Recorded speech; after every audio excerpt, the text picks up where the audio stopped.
Hey guys, welcome to Wrestling Days and welcome to this latest WWE NXT breakdown and review video. We've got so much to go through, so much that you need to know about. We found out the participants for the Iron Survivor Challenge match. Not only that, but we got some very interesting developments with some major storylines as well. So let's get straight into it, shall we? Here you can see our first match, Roxanne Perez versus Indy Hartwell. And Roxanne Perez was able to get the victory. Fun little match. Not bad. Wasn't that long, actually. Sometimes the first match can take up quite a bit of time. But this one didn't really outstay its welcome. But it was fine. It was a pretty fun way to start the show. Then we went to this Andre Chase U segment. This is always great. I love these guys. Duke Hudson was saying, I let you down to Andre Chase because, of course, he kicked him in the face accidentally last week. And he said, I've got a load of signatures from students who think that you should be in the Iron Survivor match. This meant that Grayson Waller arrived and he basically said, look, can you still not see that Duke Hudson is playing you? And he was talking to Andre Chase. This obviously would lead towards Duke Hudson and Grayson Waller having a match later in the show. Then we got Dijak coming out, and this was his entrance. Look how cool that is. Love that. Big, really strong, big Terminator vibes. He's got the shades on, the jacket. Love the kind of alleyway and the smoke. I think that looks really, really cool. I feel like we are about 85% of the way there. There's just a few bits. More so is promo. More so is match. Just a couple of bits that I would definitely tweak. But his entrance, his look, I think looks really, really cool. We are definitely on a better path when it comes to Dijak. Love the name as well, Dijak. Just Dijak, nice and simple. And as I said, that presentation for his entrance is amazing. He would get a victory. Right, the things that I was talking about is that this, for me, was too competitive. Like, he needed to go in there and just look like a monster. He just needed to look like an absolute killer. This was him in there against Dante Chan. And Dante Chan actually got a few bits of offense in, got a bit fired up at one point. Like, this for me just needed to be a squash. So that was something that I would like to see change. I'd like to see Dijak just really run through a load of people. And certainly someone like Dante Chan at this stage, he should be running through him. Then we got a promo. This promo was all right, but to be honest, like, some of it was just a bit waffly. Some of it was just lines that I don't know if they're meant to be quite impactful, but they weren't really that impactful. Like, he said that he came back to eviscerate a soft society, which it doesn't really say anything, does it? And he said everyone will be brought to justice. Like, I don't know. I think that I would have liked for him to have come out and not said anything, really. I think I would have liked for him to have come out, destroyed Dante Chan, and then, just said a name. Just like, if he'd have just done that, destroyed Dante Chan, and then called out his next victim, not said anything but a name, and just, like, shouted it down the camera or something, I think that could have been so cool. But, like, yeah, the match was a little bit more competitive than I wanted. This was a bit wordy, but yet still didn't really say anything. I do like him being here for justice. I like him being here for his justice. Like, I like that. I'm into that. So, look, I feel like we're about 85% there. I feel like there's a few little tweaks. Nothing major, in all fairness. And we're definitely in a much better place than we were with T-Bar. So, yeah, that's my thoughts on the Dijak character at the moment. Then we went to JD. He was talking to Ivy Nile, and then the Creed brothers arrived. He was basically warning the Creeds about Indus Sher. We know that they're on a collision course, so it is going to be Creeds against Indus Sher in the near future. And JD was just like having a words, basically saying that it's a bad idea to go up against Indus Sher, and they're like genetic freaks. And this somehow led to a match, but I must admit, I sort of never picked up on how. We got JD later taking on Julius Creed. So some out of this resulted in a match, but it totally passed me by. So yeah, I don't know. This was a bit weird, to be honest. I wasn't crazy about this segment, but as I said, it did lead to a match. Then we got to this. This was all the legends sat around a table having a discussion, and they were talking about who should go into the Iron Survivor match. Now, they spoke about Carmelo, they spoke about Tony D'Angelo, they spoke about JD McDonough, they spoke about Joe Gacy, they spoke about Von Wagner, they spoke about Grayson Waller. I really like this. The only thing I would say is that seeing them sitting around and talking about stuff that we know they've already decided, we know that they're aware as to who's going into this match. So seeing them sitting around and just really putting over the talent was cool, but it didn't really do much because I know this talent. I know who these people are. I've got my own opinions on these people. This, I think, is really good if you don't watch NXT. If you don't watch NXT and maybe you tuned in and you've got the legends like swooning about some of the current stars, that's a great way of being introduced to them. And it's a great way of like getting them over because, you know, they're talking about their favorites. And so if you're a fan of Alundra Blaze, if you're a fan of X-Pac, if you're a fan of Road Dogg, if you're a fan of Molly Holly, if they're saying, I really like this person, you're going to sit up and take notice. So this definitely had benefits. This definitely was, you know, fun and worthwhile. But I don't know that I got loads from it personally, because obviously if you watch the show, you know these people, you've got your own opinions. Then we went to the match between Grayson and Duke. I've got this image on screen because I don't know if Duke's been doing this for a while. If he has, it's totally passed me by. But he was getting beaten up by Grayson and he would start hulking up, like actually full-blown Hulk Hogan hulking up. And he would get to his feet, and the bit where Hogan used to point at his opponent and say, you, right? When he was on his feet and he was shaking his head and everything. What Duke Hudson did is he sort of did that, but instead of pointing, he put his hands up in the shape of a U for Chase U, which I just loved. I just thought that was so fun. I just really like that. Like everything about Chase U is really, really fun. And I really love the hulking up and doing the U. I thought that was really, really good. As I said, he could have been doing this for a while. He might have been doing this for a while and it's just completely passed me by. But I love that spot. I love that moment. Really caught my eye. And yeah, loved it. There was a bit of drama here because on the outside, Duke Hudson went for a big boot and he just stopped himself from kicking Thea Hale. Now, just as he was walking off, he said, don't worry, I can stop myself at any time. Like that. And she's like, oh, okay. Because he almost kicked her and she was panicked, but he was like, no, don't worry. I can stop myself at any time. Now, obviously, that's big thing for him to say because last week we did see him kick Andre Chase in the face. And of course, you know, he was apologizing for it earlier in the show. But Andre Chase was like, oh, don't worry. I know you didn't mean it. But he just heard Duke Hudson say, don't worry, I can stop myself at any time. Like, I can stop myself. So, of course, now Andre Chase is thinking to himself, hang on, you can stop yourself at any time. But yet you kicked me in the face last week. I've got to tell you, I really like Duke Hudson being in Chase U. And I really don't want him to leave. And I think he's been a great addition to Chase U.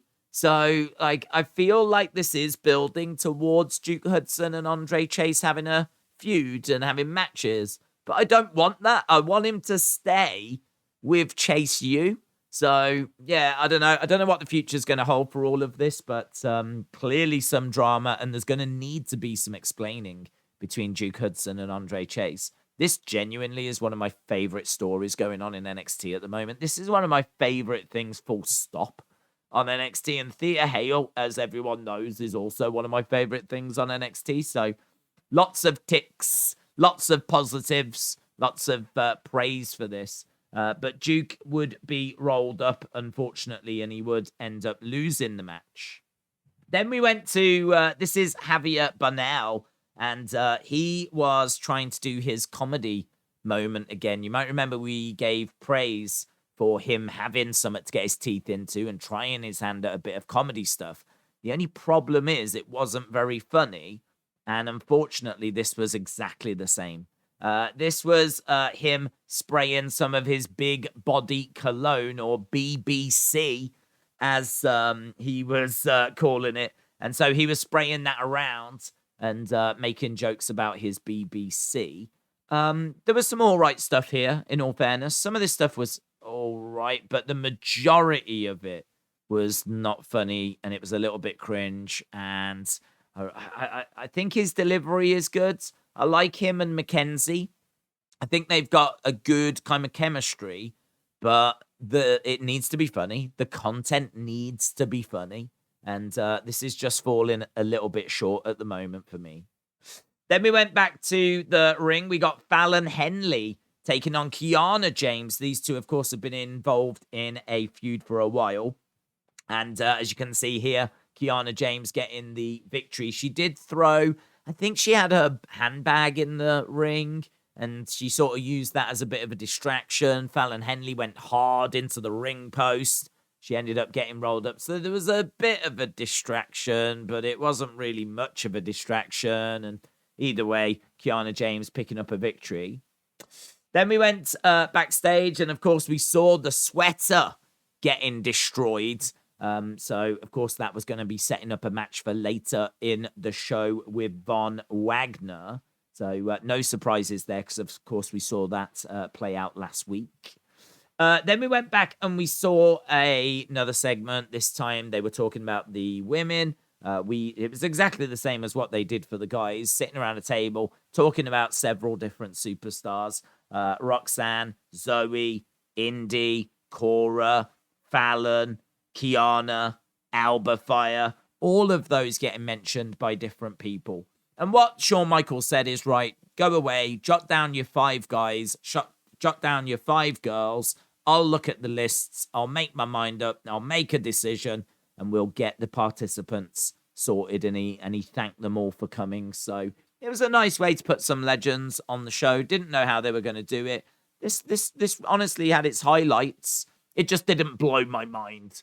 Do you know what I mean? Like, when you know of all these legends coming on, you do wonder what they're going to do. And it was all right. It was great seeing Alundra Blaze. I really like her. I really like all of them, actually. But I really like Alundra. So that was really, really cool.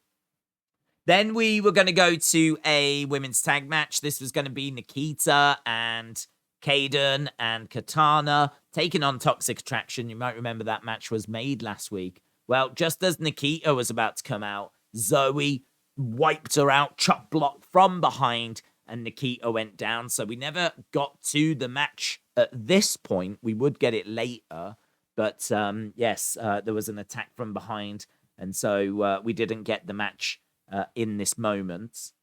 Then we got a little video package, and Lyra Valkyria, you might remember from NXT UK. She didn't go by that name, but you might remember her from NXT UK. Well, she is coming soon to NXT, which is kind of exciting.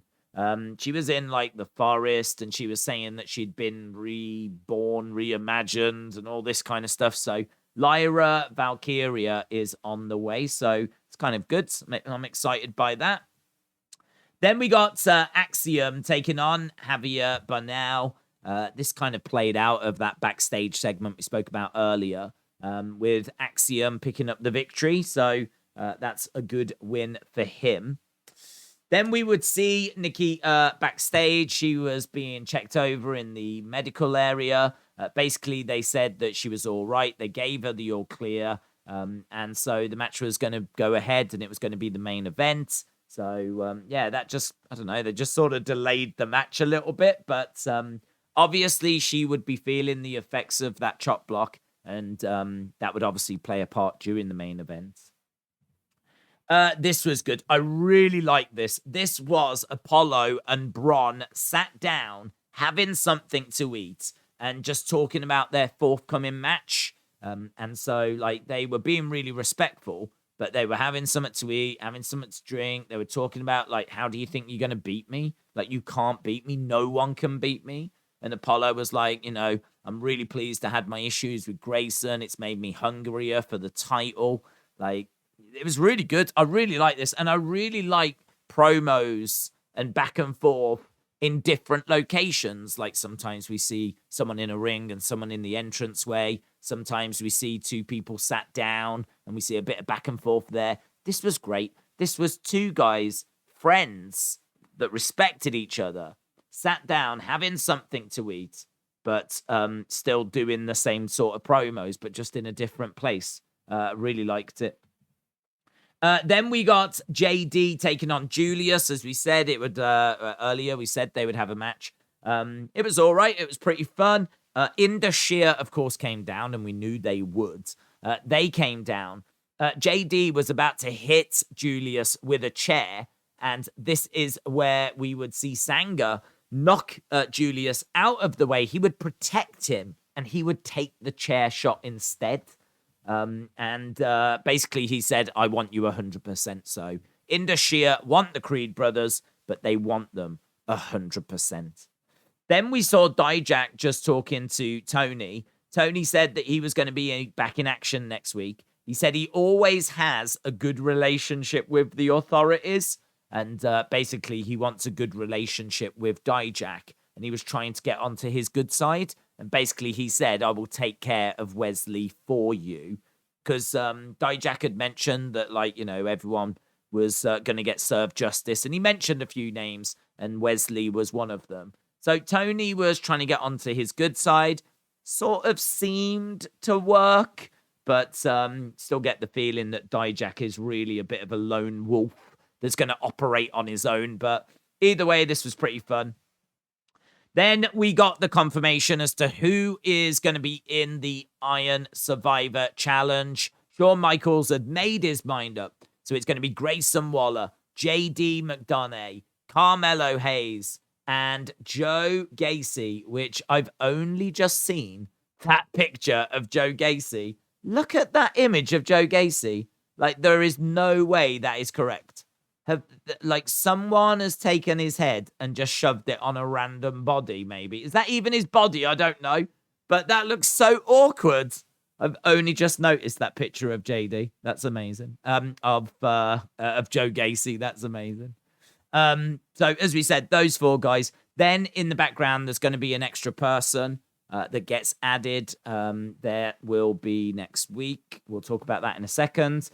For the women, we got Zoe Stark, we've got Cora Jade, we've got Roxanne Perez, we've got Kiana James, and then there's another mystery person. They will be added next week. I still can't get over that Joe Gacy image.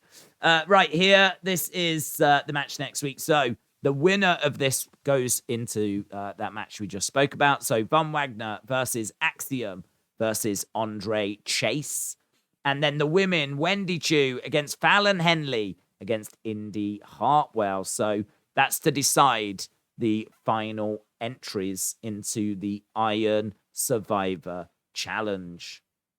Also next week, A Real Christmas Story, written and performed by Pretty Deadly. That is going to be awful. I'm pretty sure that is going to be a painful segment.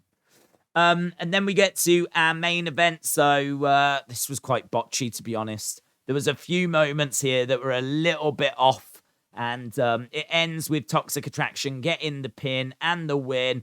Nikita tried for a kick. She couldn't do it. It looked a bit awkward. The end sequence looked a bit awkward. I don't know what went wrong here, but yeah, this didn't seem great, this main event. But as we said, Gigi Dolan getting the pin, getting the win. Of course, Nikita blamed this loss on her knee injury that she had suffered earlier. And then we would see Zoe Starks watching on, gloating, saying that they would be fighting, but they would be fighting on her time. So that's how NXT came to an end. I must admit, I thought it was a really good episode. I was entertained from start to finish. It was great to see the legends. We know what's happening with the Iron Survivor match now. Lots of stories progressed. Chase U story, obviously this story. The Indashir and Creed brothers story progressed. We got more to do with Dijak. There was no scripts. There was like loads that went on this show. So I would say this is about like a 7.25, something like that. Like I was entertained from start to finish. I thought this was really solid. Could it be better? Sure, of course it could. I don't know there was anything in the way of an OMG moment, but I was still thoroughly entertained. So yeah, good stuff. Let me know your thoughts down in the comments below. Thanks a lot for watching. I'll see you again next time. Bye for now.